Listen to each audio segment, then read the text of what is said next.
समर्पण पार्ट 2. दुसऱ्या दिवशी कॉलेजमध्ये आल्या आल्या स्मिताच्या हातात एक चिठ्ठी मिळते. तिच्या एका वर्गमैत्रिणीने ती आणून दिलेली असते. आजच्या डिजिटल युगात अशा चिठ्ठ्या कोण लिहितं? स्मिताने चिठ्ठी उघडत आश्चर्याने विचार केला. प्रिय स्मिता, तुझे सौंदर्य एखाद्या नक्षत्रासारखं चमकणारे आहे.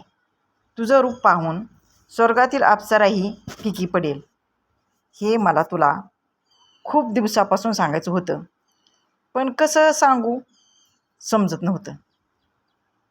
जेव्हा तुला पाहतो तेव्हा माझ्या हृदयाचे ठोके वाढतात. असं वाटतं की संपूर्ण जग थांबले आणि या जगात फक्त आपण दोघेच आहोत. माझ्यासाठी प्रेम म्हणजे केवळ तूच आहेस. डोळे मिटले तरी तूच समोर, आणि गर्दीतही फक्त तूच दिसतेस. मला तू मनापासून आवडतेस. तुझ्या उत्तराची मी वाट पाहीन. तुझाच साहिल शिंदे. ती चिठ्ठी वाचून स्मिताला खूप राग आला. ती लगेच वर्गाबाहेर आली. तिने मोनिकाला रागात विचारले, हा काय मूर्खपणा आहे? मोनिकाला ती चांगला जाब विचारणार होती, कारण स्मिताच्या चेहऱ्यावर तीव्र संताप दिसत होता. मोनिकाने मात्र शांतपणे विचारले, काय झालं? तू एवढी का चिडली आहेस? आणि त्या चिठ्ठीत असं काय लिहिलंय ज्यामुळे तू इतकी चिडली आहे?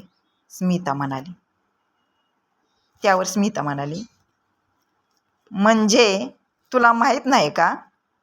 तूच तर ती माझ्याकडे आणून दिलीस आणि आता विचारती त्यात काय लिहिलंय म्हणून?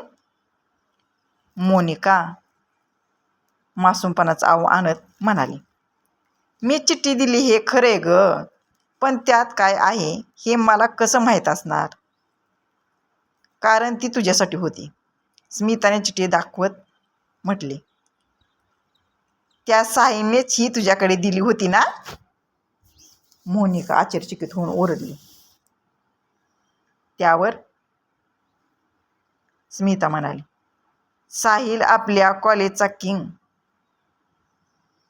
त्याने तुला पत्र दिलंय. साहिलचे नाव घेतल्यामुळे स्मिताला आपली चूक उमगली. तेव्हाच तिथे आलेली प्रेरणा म्हणाली, तू वेडी आहेस का? कोणी दिले हे माहीत नसताना उगीच पोस्टमनची कामे करते का? आशाने अडचणीत येशील आणि मार खाशील एका दिवशी. नंतर ती स्मिताला चिडवत म्हणाली, बघू तरी तुझ्या साहिलने काय लिहिले. स्मिता मात्र स्वतःच्या रागावर नियंत्रण ठेवून तिथेच उभी होती. प्रेरणा पुढे म्हणाली, काय स्मिता मॅडम, तुम्ही तर थेट आभाळातली नक्षत्र आणि अप्सरा ठरलात की. साहिल तुमच्यावर पूर्णपणे फिदा झालेला दिसतोय. स्मिता गंभीर होऊन म्हणाली,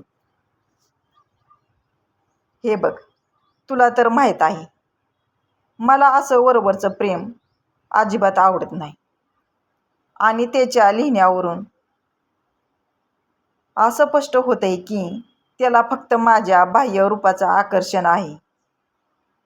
आणि हे प्रेम आणि आकर्षण या दोन्ही वेगळ्या गोष्टी आहेत. मला मनापासून प्रेम करणारा हवाय, आकर्षित करणारा नकोय. माझ्या प्रेमाच्या कल्पना वेगळ्या आहेत. त्याने व्यक्त केलेल्या भावना खरं प्रेम तर नाहीत, हे मला त्याला स्वतः जाऊन सांगावं लागेल. त्यावर प्रेरणा म्हणती, अगं जरा थांब, थोडी शांत हो. आता रागाच्या भरात तिथे जाऊन काही बोलू नकोस. त्याला जे वाटलं ते त्याने प्रामाणिकपणे मांडलंय. त्यात एवढं चिडण्यासारखं काय? स्मिता म्हणाली, मला समजतंय की त्याने त्याच्या भावना मांडल्या आणि त्याच्या भावनाचा मी आदर पण करते, पण मला हे पटलेलं नाही. प्रेरणा म्हणाली, ठीक आहे, तुझ्यासाठी हे काही नवीन नाही. किती तर मुलं तुझ्या प्रेमात आहेत, त्यात एकाची भर पडली एवढंच. जाऊ दे, जास्त विचार करू नको. चल, आपण कॅन्टीनमध्ये जाऊन चहा घेऊया.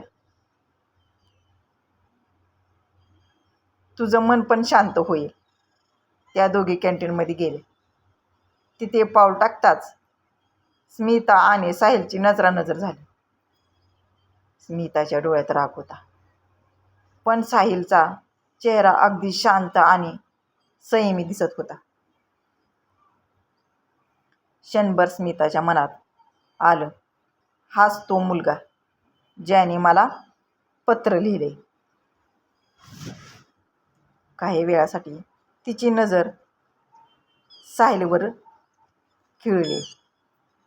साहिलने थोडं धैर्य दाखवूनही हलकंसं स्मितहास्य केलं, पण स्मिताने त्याच्याकडे दुर्लक्ष केलं आणि ती पुढे निघून गेली.